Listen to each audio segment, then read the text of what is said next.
6 மாடி கட்டிடம் இடிந்து விழுந்த சம்பவம் பெரும் அதிர்ச்சியை கிளப்பியிருக்கு.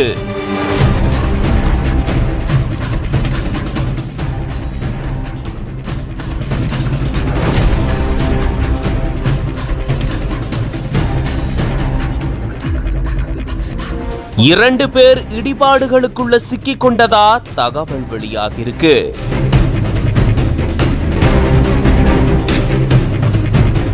தெலுங்கானா மாநிலம் பத்ராசலம் கோதாண்டராமர் கோயில் பக்கத்துல ஏற்கனவே கட்டுமானத்துல இருந்த 2 மாடி கட்டிடத்துக்கு மேல கூடுதலா 4 மாடி கட்டிட பணிகள் நடந்துட்டு வந்ததா கூறப்படுது.